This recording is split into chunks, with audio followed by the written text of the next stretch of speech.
মার্কসটা বড় কথা নয়, বড় কথা হচ্ছে এটা আমাদের ক্লাস 11। যদি আমরা কি বলি অ্যামোনিয়াম সালফেট, অনেক সময় দেখে অনেকে উচ্চারণ করে দেয় অ্যামোনিয়াম সালফাইড, না, কেমিস্ট্রিতে এই টো কে ডো হয়ে গেলে চেঞ্জ হবে। Hi everyone, welcome to our chemistry study channel. আশা করছি সবাই তোমরা ভালো আছো। আমি অনেকদিন পরে ভিডিও রেকর্ডিং করছি, কিছু পার্সোনাল প্রবলেম, হেলথ ইস্যুর জন্য আমি আসতে পারিনি। তো আজকে আমি প্রথম যেটা শুরু করবো, আমার টার্গেট আছে আজকে ক্লাস 10 জৈব রসায়ন করাবো। তারপরে আমরা সামনে আমাদের জেনপাস আছে, জেনপাসের ক্লাস করাবো।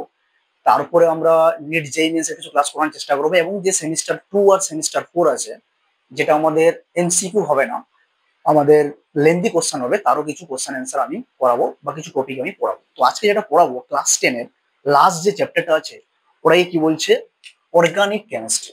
অর্গানিক কেমিস্ট্রি যাকে আমরা কি বলি জৈব রসায়ন। তো এটা আমরা পড়বো কেন? এটা আমাদের কোথায় আছে ক্লাস 10 এর লাস্ট চ্যাপ্টার। ক্লাস 10 এর লাস্ট চ্যাপ্টার। এখান থেকে আমাদের কত মার্কস আসবে? Only 8 marks, only 8 marks. But problem হচ্ছে কি 8 মার্কসটা বড় কথা নয়, বড় কথা হচ্ছে এটা আমাদের ক্লাস 11। যদি আমরা ক্লাস 11-এ যাই, আমাদের 11-এ গেলে জানতে হবে যে জৈব রসায়নটা কি। ওই যদি আমরা আগে থেকে এটা পড়ে রাখি বা জানতে পারি জিনিসটা কি, কেন আমরা পড়ছি, কেন আমরা অর্গানিক কেমিস্ট্রি পড়বো, এখান থেকে যদি আমরা সাধারণ ধারণা বা প্রিলিমিনারি কনসেপ্টটা জানতে পারি, তাহলে আমাদের কি হবে ক্লাস 11-এ গেলে আমাদের কাছে খুব ইজি লাগবে। আমরা দেখবে যারা সায়েন্স নিয়ে নেয়, সায়েন্স নেওয়ার পর যখন আমরা অর্গানিক কেমিস্ট্রি বা জৈব রসায়ন পড়তে যাই, তখন দেখে বুঝতে পারছে না যে কি কেমিস্ট্রি, কেন আমাদের অর্গানিকটা টাফ লাগছে, অর্গানিক বুঝতে পারছি না, অর্গানিকের প্রবলেম হচ্ছে। তো সেটা আমরা এখানে ক্লিয়ার করার চেষ্টা করি, ঠিক আছে? তো অর্গানিক কেমিস্ট্রি আমরা কেন পড়বো বা জিনিসটা কি, তার আগে আমরা জানবো যে এই জৈব রসায়ন এলো কোথা থেকে, বা কোন কোন সায়েন্টিস্টের অবদান আছে এই জৈব রসায়নকে আমাদের সামনে তুলে ধরার জন্য। তো ফার্স্টে কি বলেছে, প্রাচীনকালে, প্রাচীনকালে মানে অনেক আগে, তাই না? প্রাচীনকালে আমরা কি করতাম, প্রাচীনকালে উদ্ভিদ ও প্রাণী থেকে আমরা কিছু পদার্থ পেতাম। কার থেকে?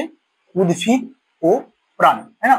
উদ্ভিদ ও প্রাণী থেকে আমরা কিছু পদার্থ পেতাম, যেগুলোকে বলছি জৈব পদার্থ। তার মধ্যে কি কি পেতাম আমরা? তার মধ্যে আমরা যেটা পেতাম চিনি, তাই না? চিনি আমরা উদ্ভিদ থেকে পাই। চিনির ফর্মুলা কি? C12H22O11। এই ফর্মুলা গুলো বইতে লেখা নেই, বাট আমাদের জানা দরকার। চিনি এছাড়া আমরা কি পাই? স্টার্চ। স্টার্চের ফর্মুলা কি? স্টার্চ, স্টার্চের ফর্মুলা কি বলছে? C6H10O5 এন সংখ্যক এটা থাকবে। তারপর আমরা এখান থেকে কি পেতাম? তেল, তাই না? আমরা পেট্রোল ডিজেল যে তেল ইউজ করি, সেই তেলগুলো অ্যাকচুয়ালি আসে কোথা থেকে? হাইড্রোজেন প্লাস কার্বন, যেটাকে বলছে হাইড্রোকার্বন। তেল পেয়ে গেলাম। এছাড়া আমরা এখান থেকে কি পেতে পারি? প্রোটিন পেতে পারি, তাই না? প্রোটিন আমরা কি পেতাম? প্রাচীনকালে প্রোটিন পেতাম। প্রোটিনের ফর্মুলা তোমরা যদি বড় ক্লাসে পড়বে তাহলে একটু জেনে রাখো, প্রোটিনের ফর্মুলা কি? মেন ফর্মুলা এটা CHR, এদিকে একটা NH2, এদিকে একটা COOH গ্রুপ থাকবে। মানে কি স্যার, যদি আমরা কোনো প্রোটিন বলি, সে প্রোটিনের ক্ষেত্রে কি হবে? একটা অ্যাসিড গ্রুপ থাকবে, একটা অ্যাসিড গ্রুপ থাকবে যাকে বাংলায় অ্যাসিড বলে, আর একটা বেস গ্রুপ থাকবে যাকে বাংলায় বলে কি? ক্ষার। তাহলে কি থাকবে? একটা অ্যাসিড থাকবে, একটা হচ্ছে তোমরা একটা ক্ষার থাকবে, বুঝতে পারছো? একটা অ্যাসিড আর একটা হচ্ছে ক্ষার। এছাড়াও আমরা কি কি পেতাম? চর্বি, এখান থেকে আমরা চর্বি পাই। এছাড়াও আমরা কি পাই এখান থেকে? এছাড়াও আমরা এখান থেকে পাই, আমরা এখান থেকে কি পাই? এছাড়া আমরা এখান থেকে পাই ভিটামিন। কি পাই? ভিটামিন। তো আমরা জানি ভিটামিনকে ক্লাসিফিকেশন করা হয় দু টাইপে। একটা কি হয়? একটা হয় তেলে ভিটামিন, যেটাকে ফ্যাট বলে। তেলে ভিটামিনে কি কি হয়? ADEK। আর জলে দ্রবীভূত ভিটামিন কি করি আমরা? বি কমপ্লেক্স, বি কমপ্লেক্স আর হচ্ছে সি। তাহলে বুঝতে পারলে কি বললাম আমি? তাহলে বলতে পারলাম এগুলো কেন লিখলেন স্যার? হয়তো পরীক্ষা আসবে না, বাট আমাদের জানা উচিত যে এখানে কি বলতে চাইছেন। তাহলে বুঝতে পারলে যে প্রাচীনকালে উদ্ভিদ ও প্রাণী থেকে আমরা কি কি পেতাম? চিনি পেতাম, যার ফর্মুলা আমি লিখেছি স্টার্চ, তেল, প্রোটিন, চর্বি।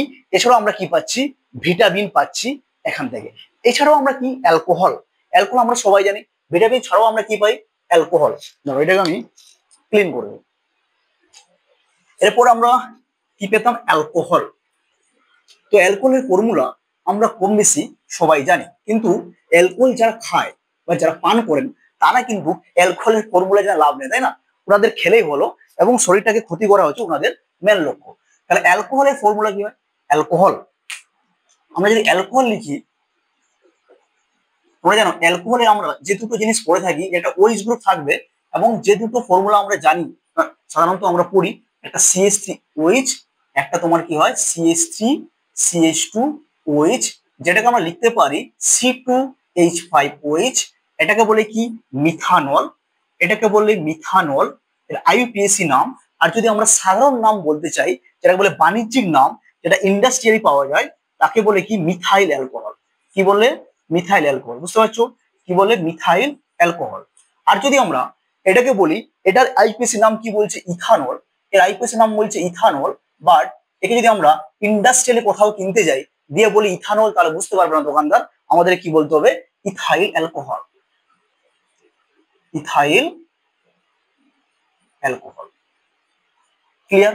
আশা করছি তোমরা বুঝতে পেরে গেছো, আশা করি তোমরা বুঝতে পেরে গেছো এটা আমি কি বলতে চাইছি। এরপর একজন সায়েন্টিস্ট ছিলেন কে ল্যাভোসিয়ে, ল্যাভোসিয়ে। যদিও পরীক্ষায় তোমাদের সায়েন্টিস্টের নাম নাও লিখতে আসতে পারে, কিন্তু ল্যাভোসিয়ে কি করেছিলেন যে মিথেন CH4, মিথেন এবং অক্সিজেনকে রিয়েকশন করে কিছু কম্পাউন্ড বা যৌগ পেয়েছিলেন। সেখান থেকে উনি বললেন কি যে জৈব যৌগে কার্বন মাস থাকবেই। তখন থেকে আমি বলছি কার্বন, কার্বনের ফর্মুলা কি হয় আমাদের সি, ঠিক আছে, কার্বন থাকবে। কার্বন ছাড়াও কি থাকতে পারে হাইড্রোজেন, অক্সিজেন, নাইট্রোজেন, সালফার, এরাও থাকতে পারে এর সাথে। ক্লিয়ার? এরাও তাহলে জৈব যৌগের মূল উপাদান হলো কার্বন। কি বলছে জৈব যৌগের, জৈব যৌগের মূল উপাদান, ঠিক আছে, জৈব যৌগের মূল উপাদান হলো কার্বন। কার্বন ছাড়াও কি থাকতে পারে, কার্বন ছাড়াও কি থাকবে হাইড্রোজেন, অক্সিজেন, নাইট্রোজেন, আর তোমার কি হবে sulphur. Hydrogen, oxygen, nitrogen, sulphur, এরকম অনেক থাকতে পারে। ক্লিয়ার? বুঝতে পেরে গেছো? এরপরে সায়েন্টিস্ট কে এলেন ভলার। এই ভলারই একমাত্র সায়েন্টিস্ট যিনি প্রথম জৈব যৌগ আবিষ্কার করেছিলেন। উনি কি করেছিলেন, উনি দুটো অজৈব যৌগ, যারা বুঝতে পেরেছো আমরা পড়ছি জৈব যৌগ, বাট প্রিপারেশনটা আমাদের হয়েছে কি দুটো ইনঅর্গানিক কম্পাউন্ড বা অজৈব যৌগ থেকে। উনি কি নিয়েছিলেন অ্যামোনিয়াম সালফেট NH4 এর হোল টু SO4, এটাকে আমরা কি বলি ammonium sulphate, ammonium, ammonium sulphate. অনেক সময় দেখে অনেকে উচ্চারণ করে দেয় অ্যামোনিয়াম সালফাইড, না, কেমিস্ট্রিতে এই টোকে ডো হয়ে গেলে চেঞ্জ হবে। সালফাইড মানে কি বলছে S2 মাইনাস, সালফাইড মানে আমাদের কি হবে, সালফাইড মানে হচ্ছে আমাদের কি হবে S2 মাইনাস। তাহলে আমরা এটাকে করবো কি অ্যামোনিয়াম সালফেট নোট সালফাইড। তো উনি ফার্স্টে কি নিয়েছিলেন অ্যামোনিয়াম সালফেট, আর কি নিয়েছিলেন potassium, potassium KCNO, potassium cyanate, K cyanide নয় কিন্তু, হ্যাঁ, পটাশিয়াম, পটাশিয়াম সায়ানেটকে উনি উত্তপ্ত করলেন, হিট করলেন। ঠিক আছে, তোমরা কিন্তু পটাশিয়াম সায়ানাইড বলবে না, সায়ানাইডের সঙ্গে কি হয় KCN। আমরা তাহলে কি পড়বো পটাশিয়াম সায়ানাইডকে উনি হিট করলে কি যৌগ উৎপন্ন হবে। অনেকে দেখবে এটাকে মুখস্থ করে, মুখস্থ করার কোনো দরকার নেই, কারণ আমরা এখানে দেখতে পাচ্ছি ammonium sulphate NH4 whole two SO4 কে যদি আমরা ডিসোসিয়েট করি, NH4 হোল টু SO4 কে ডিসোসিয়েট করলে কি হবে দেখবে অনেকে ডিসোসিয়েট করতে জানে না, তাই না? তো ডিসোসিয়েট কি করে করতে হয়, কিছুই না, যদি কোনো কম্পাউন্ড AXBY হয় তাহলে মনে রাখবে যেটা এক্স এর নিজেরটা ওটা সামনে যাবে মানে এইটা, আর বি এরটা কি মাথায়, মানে কি নিজের জুতো সামনে অপরের জুতো মাথায়, নিজের জুতো সামনে অপরের জুতো মাথায়। আমরা কি পেলাম XAY প্লাস, প্লাস কি লিখবো ওয়াইটা সামনে আসবে YBX মাইনাস। তো আমরা জানি ফার্স্টে থাকে ক্যাটায়ন, ফার্স্টে থাকে ক্যাটায়ন, পরে কি থাকে গো অ্যানায়ন। ঠিক আছে, ফার্স্টে থাকে ক্যাটায়ন, তারপর থাকে অ্যানায়ন। তো কি করে ডিসোসিয়েট করলাম না XBY টাইপের যদি কোনো কম্পাউন্ড হয় তাহলে ফার্স্টে কি করব নিজের সাথে যেটা থাকবে কোফিসিয়েন্টে সেটাকে সামনে লিখবো, অপরেরটা কি আসবে মাথায়, ফার্স্টেরটা হবে ক্যাটায়ন, সেকেন্ডটা কি লিখবো তারটা সামনে আসবে আর অপরেরটা যাবে মাথায়। তাহলে এটাকে আমরা কি করে ভাঙতে পারি, তাহলে NH4 হোল টু কে আমরা ভাঙতে পারি 2NH4 plus, 2NH4 plus plus কি লিখবো SO4 2 minus, 2NH4 plus plus SO4 2 minus. আর KCNO কে আমরা কিভাবে ভাঙতে পারি, KCNO কে আমরা ভাঙতে পারি K প্লাস, কারণ পটাশিয়াম 1 নম্বর গ্রুপে থাকে, তার লাস্ট কোকে একটা ইলেকট্রন থাকে, K plus plus CNO minus. তো এখান থেকে পরিষ্কার দেখতে পাচ্ছি যে প্লাসের সাথে মাইনাস আসবে, তাহলে এখান থেকে কম্পাউন্ডটা কি করব আমরা 2 দিয়ে ব্যালেন্স করে দেব। ব্যালেন্স করলে আমরা কি পাবো 2 NH4CNO প্লাস K2SO4। এটা কি হলো আমাদের স্টেপ 1 হলো। এটা কি হলো আমাদের স্টেপ 1। বুঝতে পেরেছো? এটা আমাদের কি হলো স্টেপ 1। স্টেপ 1 আমরা এইটা পেলাম। তাহলে স্টেপ 2 তে কি হবে? স্টেপ 2 তে বলেছে, স্টেপ 2 তে কি হবে, ওই যে আমরা পেয়েছি NH4CNO অ্যামোনিয়াম সায়ানাইড, একে আমরা কি করবো রিঅ্যারেঞ্জমেন্ট, এটা হিট দিব, রিঅ্যারেঞ্জমেন্ট। কি বলছে? রিঅ্যারেঞ্জমেন্ট, মানে কোনো কিছু চেঞ্জ করব না, কোনো কিছু চেঞ্জ করব না, রিঅ্যারেঞ্জমেন্ট করব। রিঅ্যারেঞ্জমেন্ট করলে আমরা কি পাবো? NH4 এর whole 2, sorry NH2 whole 2 CO। এটা কার ফর্মুলা গো? ইউরিয়া। ইউরিয়া কার ফর্মুলা? ইউরিয়া।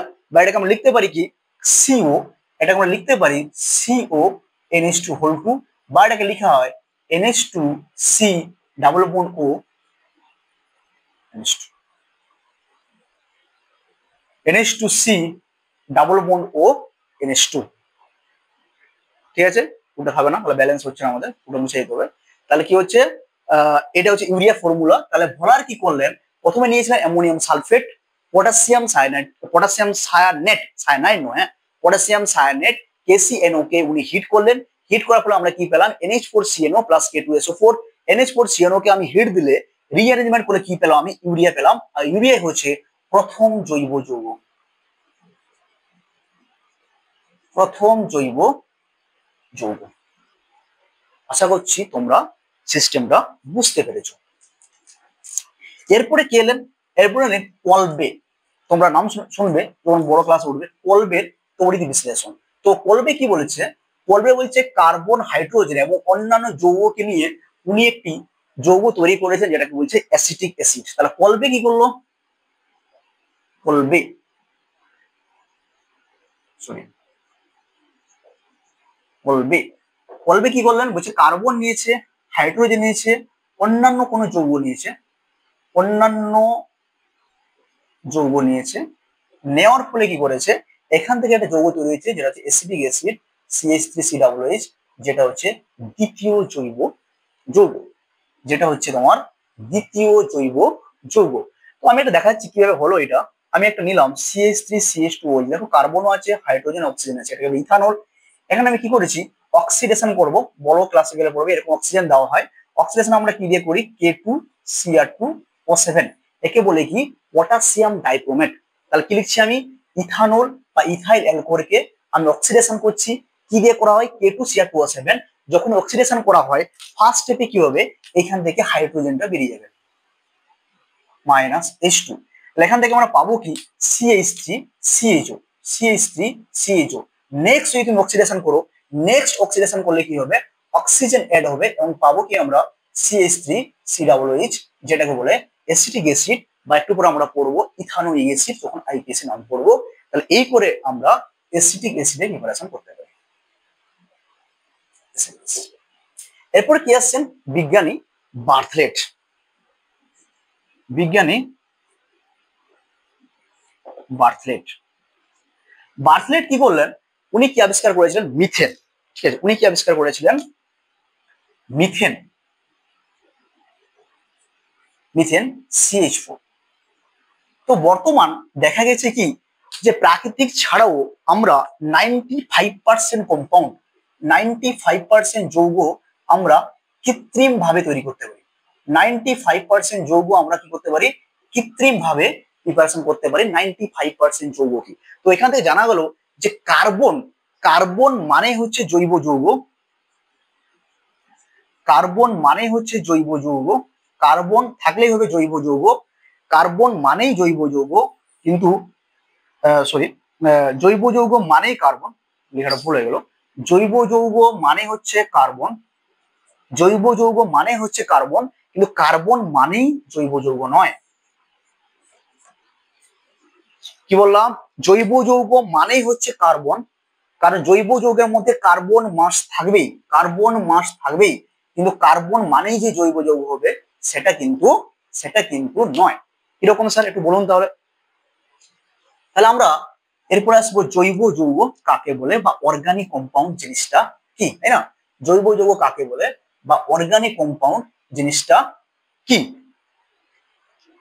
তো জৈব যৌগ কি বলছে, বলছে যে কিছু অজৈব যৌগ, অজৈব যৌগ মানে কোনগুলো, carbon dioxide CO2, carbon dioxide CO2, carbon disulphide CH2, carbonate CO3 2 minus, HCO3 minus, bicarbonate CN minus, এগুলোকে বাদ দিলে যেসব পরমাণু সমযোজী যৌগ তৈরি করে, সমযোজী যৌগ তৈরি করে, সমযোজী যৌগ তৈরি করে, এবং কি সমযোজী যৌগ তৈরি করে এবং এবং এদের মধ্যে কি দেখা যাবে, সমাবয়বতা, সমাবয়বতা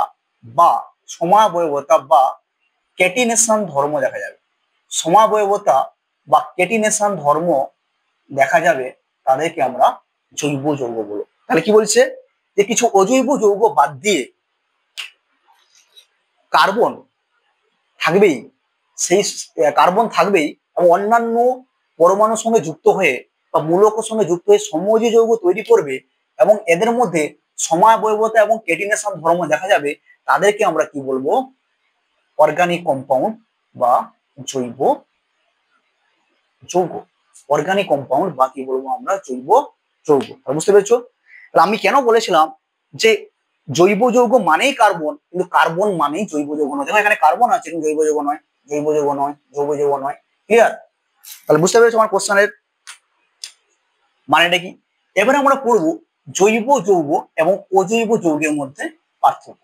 জৈব যৌগ এবং অজৈব যৌগের মধ্যে পার্থক্য, যেটা পরীক্ষায় প্রচুর আসে, পরীক্ষায় প্রচুর আসে, পরীক্ষায় কি হয়, প্রচুর আসে। এটাকে লিখবে জৈব যৌগ,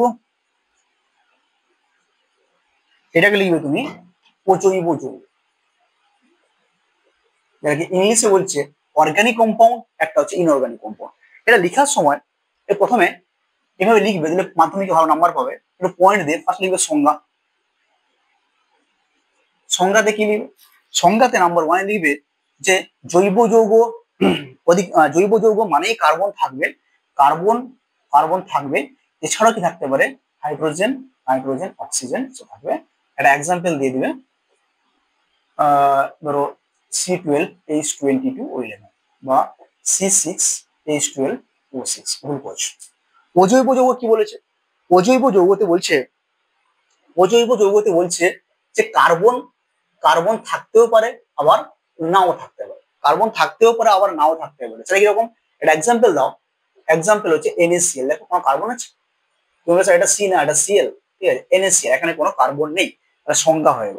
নাম্বার 2 আমরা কি দেখবো, এটা কি ধরনের বন্ধন তৈরি করে, এটা কি ধরনের বন্ধন তৈরি করে। তো জৈব যৌগতে বলবে এ কি তৈরি করে, সমযোজী, এই একটাই বন্ধন তৈরি করবে, বন্ধন বলো বা যৌগ বলো, এ কি তৈরি করবে, সমযোজী যৌগ তৈরি করবে। বাট অজৈব যৌগ কি বলেছে, অজৈব যৌগ কি তৈরি করবে, তড়িৎযোজী, সমযোজী আর কি অসমযোজী, তড়িৎযোজী, সমযোজী, অসমযোজী। এর এক্সাম্পল কি স্যার, এর এক্সাম্পল দিয়ে দাও NH4Cl। কি করে স্যার NH4Cl দেখাচ্ছে, তো NH4Cl কে ভেঙে দাও, NH4 plus plus Cl minus, দেখতে পাচ্ছি এটা একটা তড়িৎযোজী বা আয়নীয় যৌগ। ঠিক আছে স্যার, এটা তো বললাম, এটা সমযোজী হচ্ছে, বুঝবো কি করে, দেখো NH4 প্লাসটা এসছে কোথা থেকে বলতো, অ্যামোনিয়া থেকে। তোমরা আয়নীয় ও সমযোজী বন্ধন করেছিলে, সেখানে এরকম একটা স্ট্রাকচার ছিল, এরকম তৈরি করেছিলাম, এখানে লোন পেয়ার ছিল, এটাকে আমরা সমযোজী বলি। তাহলে স্যার সমযোজী, তাহলে অসমযোজী কি করে, তাহলে আমরা তড়িৎযোজী কি জানি, যে কেউ ইলেকট্রন দেয় কেউ ইলেকট্রন নেয়, তাকে বলে তড়িৎযোজী। সমযোজী কাকে বলছে, দুজনেই ইলেকট্রন দিয়ে দুজনেই সেটাকে ব্যবহার করবে, মানে এক প্রকার শেয়ারিং বন্ড। আর অসমযোজী জিনিসটা কি স্যার, এই যে NH3 দেখো এর কাছে এক্সট্রা লোন পেয়ার আছে, লোন পেয়ার মানে নিঃসম ইলেকট্রন, যার কোনো সাথী নেই বা সঙ্গী নেই, সে কি করবে, ইলেকট্রনটা কাউকে কি করতে পারে, দান করতে পারে, তাই না। ধরো পরীক্ষার হলে আমার সব লেখা হয়ে গেছে, আমার মার্কসের দরকার নেই, আমি কাউকে 1 নম্বর বলে দিলাম, বা এটা কখনো হয় না, সবারই মার্কসের দরকার হয়।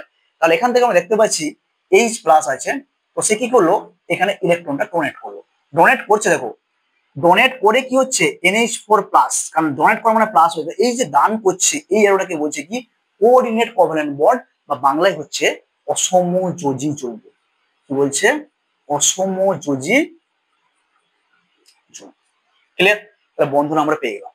নাম্বার 3 তে আমরা কি বলতে পারি, যে নাম্বার 3 তে বলতে পারি এদের গলনাঙ্ক, যাকে তোমার ইংলিশে বলছে মেল্টিং পয়েন্ট। গলনাঙ্ক বা বয়েলিং পয়েন্ট মানে স্ফুটনাঙ্ক কি হবে? কম হবে। ঠিক আছে, এখানে 3 নম্বরে কি হবে তোমার মেল্টিং পয়েন্ট মানে গলনাঙ্ক, আর বয়েলিং পয়েন্ট মানে স্ফুটনাঙ্ক কি হবে তোমার বেশি হবে। এটা তোমার 3 নম্বর পয়েন্ট। 4 নম্বরে তুমি কি লিখতে পারো, যে এরা কোথায় দ্রবীভূত হবে? দ্রবীভূত হবে। তো যেহেতু জৈব যৌগ, এরা কি করবে? জৈব দ্রাবকে দ্রবীভূত হয়। জৈব দ্রাবক মানে কি? এখানে কথায় আছে জৈব দ্রাবক মানে হচ্ছে অধ্রুবীয় দ্রাবক। কোনগুলো হয়? Carbon disulphide C6H6, chloroform CaCl3, carbon disulphide, benzene, chloroform, আর কি হতে পারে তোমার CCl4, কার্বন টেট্রাক্লোরাইড, এগুলোতে দ্রবীভূত হবে। তবে একটা জিনিস মনে রাখবে, এখন থেকে কেমিস্ট্রি মানেই হচ্ছে এক্সেপশনাল কেস থাকবে কেমিস্ট্রিতে। এখানে এক্সেপশনাল কিরকম, যদি আমরা চিনি বলি C12H22O11, চিনি কিন্তু জলে দ্রবীভূত হয়, তাই না? মানে জল মানে হচ্ছে ধ্রুবীয় দ্রাবক। জল মানে কি? ধ্রুবীয় দ্রাবক। ক্লিয়ার? বাট এইখানে কি হচ্ছে, এইখানে যদি আমরা 4 নম্বর পয়েন্ট লিখি, অজৈব যৌগগুলো কি হবে? অজৈব যৌগগুলো কি হবে তোমার? অজৈব যৌগগুলো কি হবে? ধ্রুবীয় দ্রাবকে দ্রবীভূত হবে। কোথায় হবে? ধ্রুবীয় দ্রাবকে। কোথায় হবে? ধ্রুবীয় দ্রাবকে। আরো পয়েন্ট আছে, কোথায় দ্রবীভূত হবে? ধ্রুবীয় দ্রাবকে দ্রবীভূত হবে। তাহলে আমরা কি বললাম? ধ্রুবীয় দ্রাবকে দ্রবীভূত হবে। আরো পয়েন্ট আছে, যদি আমরা জৈব যৌগ বলি, এটা তড়িতের উপরিভাই, আর অজৈব যৌগ কি হচ্ছে? তড়িতের সুপরিভাই। অনেকগুলো পয়েন্ট বললাম, 5খানা পয়েন্ট তোমরা নিজের মতো করে লিখে নিবে, পরীক্ষায় কিন্তু কোশ্চেন এখান থেকে আসে। এইবারে স্যার এই ধ্রুবীয় অধ্রুবীয় ব্যাপারটা একটু বলুন তো। আপনি ধ্রুবীয় বলছেন, অধ্রুবীয় বলছেন, আমরা কি বুঝতে পারছি না। তো হায়ার ক্লাসে শিখবে, তাও একটু বলে দিচ্ছি ধ্রুবীয় আর অধ্রুবীয় কাকে বলছে। ধ্রুবীয় জিনিসটা কি? ধ্রুবীয় বলছে, ধরো আমি লিখলাম H2O, এটা অ্যাকচুয়ালি স্ট্রাকচারটা কিরকম? অক্সিজেন থাকে, এখানে হাইড্রোজেন, এখানে হাইড্রোজেন। তোমরা পর্যায় সারণীতে পড়েছো ইলেকট্রোনেগেটিভিটি বা তড়িৎ ঋণাত্মকতা কাকে বলে, আশা করছি পড়েছো। তো সেখানে আমরা দেখতে পাই অক্সিজেনের আকার ছোট এবং তড়িৎ ঋণাত্মকতা কি হবে? বেশি হবে। বেশি হয়ে গেলে কি হবে? ইলেকট্রনটা তার দিকে টান হবে। এখানে কি হবে? Delta minus delta plus. যেখানে এরকম আংশিক ঋণাত্মক আর আংশিক ধনাত্মক দেখা যাবে, তাদেরকে বলবো কি আমরা? পোলার সলভেন্ট বা ধ্রুবীয় দ্রাবক। কি বলছে? পোলার সলভেন্ট। কি বলছে? পোলার সলভেন্ট, বা যাকে বলবো কি আমরা? ধ্রুবীয় দ্রাবক। বুঝতে পারছো বাবু? ধ্রুবীয় দ্রাবক। যে জায়গাটা বুঝতে পারবে না, কমেন্ট বক্সে কমেন্ট করবে, নেক্সট ক্লাসে আমি বলে দিব যে কি হবে। আর নন পোলার সলভেন্ট কাকে বলছে? নন পোলার সলভেন্ট, নন পোলার সলভেন্ট বা যাকে বলছে কি? অধ্রুবীয় দ্রাবক। কি বলছে? অধ্রুবীয় দ্রাবক। যেখানে আমরা কি দেখতে পাবো, এরকম প্লাস মাইনাস তৈরি হবে না। মানে কিরকম বলছে, ধরো কার্বন ডাইঅক্সাইড লিখলাম, জিনিসটা ভালো করে বুঝো। তুমি বলবে স্যার অক্সিজেনে তো ইলেকট্রন বেশি কার্বনে থেকে, বাট প্রবলেম কি দেখা যাচ্ছে? অক্সিজেন ইলেকট্রন নেগেটিভিটি বা তড়িৎ ঋণাত্মকতা কার্বন থেকে বেশি হওয়ার জন্য এরকম একটা এরো দেওয়া হয়। এই এরোটার মানে কি? ইলেকট্রনটা অক্সিজেনের দিকে সরে যাচ্ছে। সেম দেখো, এ পাশে আরেকটা অক্সিজেন আছে, এও টানছে। তাহলে দুজন যদি একে অপরকে টানে, আমরা দড়ি টানাটানি খেলায়, তো দেখা গেলাম এইখানে একজনকে বাঁধা আছে, তার নাম হচ্ছে রাম। এদিকেও 3জন একই রকম মাপের শক্তিতে টানছে, এদিকেও 3জন একই রকম মাপের শক্তি টানছে। তাহলে কি রাম সরবে? রাম কোথাও সরবে না, যেখানেই ছিল সেইখানে থাকবে। একটা সূত্র আছে, মিউ সমান E × D।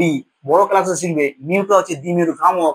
এখানে ইলেকট্রন ডিফারেন্স সময় ডিস্টেন্স কিছু হচ্ছে না, তো কোনো তো সরছে না, তাহলে ডিস্টেন্সটা কি হবে? 0। তাহলে মিউ সমান 0। যদি মিউ কোথাও 0 হয়ে যায়, তাহলে সেটা হচ্ছে অধ্রুবীয় দ্রাবক। মিউটা 0 হলে অধ্রুবীয় দ্রাবক, আর মিউ নট ইকুয়াল টু 0 হলে কি হবে? তোমার ধ্রুবীয় দ্রাবক।